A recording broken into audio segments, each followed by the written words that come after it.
Happy Wednesday, everybody.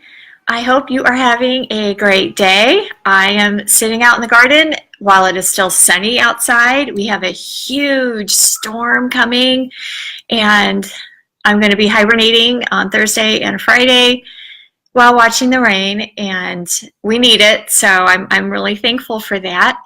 I have to tell you something really fun that happened in my garden this morning. But before I get started, my name is Noelle Johnson, otherwise known as AZ Plant Lady, and I am a horticulturist and landscape consultant and certified arborist and a whole bunch of other things. But basically, I am a desert gardener who loves to help other people learn how to create, grow, and maintain a lovely desert garden, and one that doesn't take a lot of fuss. So I wanted to talk to you all a little bit. I had a tree dug up in my garden last week, and it was an orange tree. And normally you would think I was a little crazy for digging up an orange tree. And sometimes when you dig up a plant that you've had for a while, there's a feeling of sadness, but there wasn't any with this one. This was an orange tree that I bought 7 years ago from Costco, and I hadn't planned on buying it. At the time, it was one of those impulse buys. And I planted it because I knew I wanted oranges, and I knew it was a good type of orange. It was an Arizona Sweet, which are a series of, it's made up of different varieties of oranges that are meant to do well in the desert climate. And I planted it, and I knew I would have to wait a couple of years before it bore any fruit. Because once you plant something like a fruit tree, it takes a year or two for it to become established and grow a good enough root system before it's going to produce much fruit. And then when it did produce fruit, I was so excited. But I only got like 3 oranges the first year. And the next year after that, I got 5. And that was the most I've ever gotten off of this tree. Now I know how to grow citrus. I know how to fertilize them. I know how to water them. And it was in the perfect, everything was right with it. But the other issue with this tree was that I wanted a taller tree. But this was a dwarf. But when I bought it, it wasn't labeled as a dwarf tree. So in 7 years, it never grew past 4 feet tall.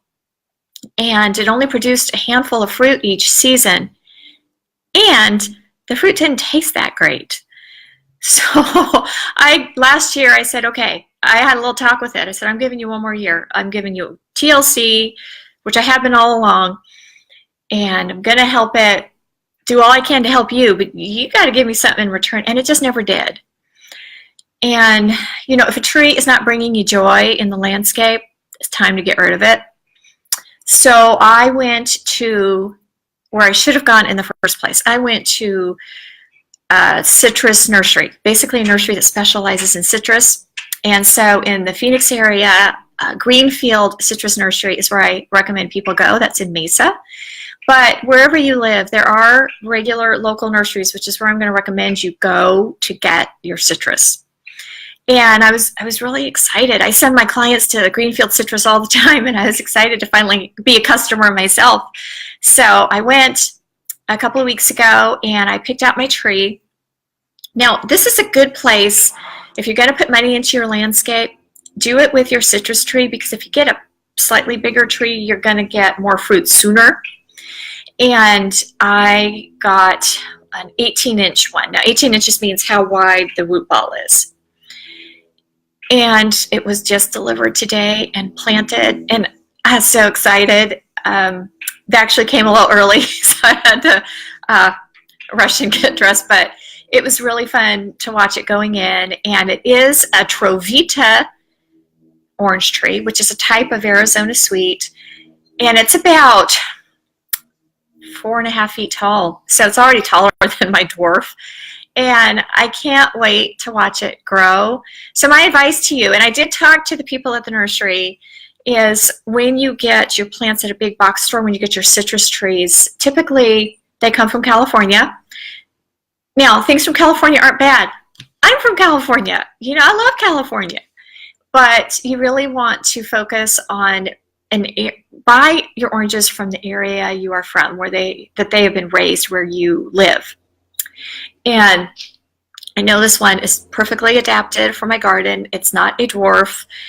And when you are planting a fruit tree like citrus, you really are looking forward to that fruit. So really go that extra step. Make sure you know that the tree is grown where you live, or at least in your state, and make sure that it is a variety that is particularly well adapted for your climate.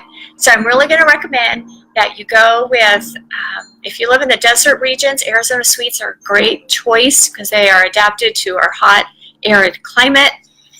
And I think there's 4 different types of the Arizona Sweet. I picked the Trovita, and they said I'm going to have to wait maybe 1 to 2 years before it produces fruit.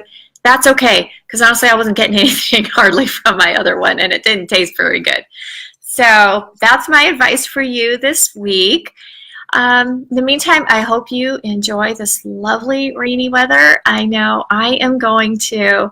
And take a look around your landscape. I invite you to look around your landscape and determine if there's any plant in there that's not bringing you joy anymore, or that just frustrates you. Spring is a great time to add new plants to your landscape. So go out there, look at what's just frustrating to you, and there's so many wonderful possibilities of you being able to add something that will bring you joy in the future. So have a wonderful day, everyone. Bye.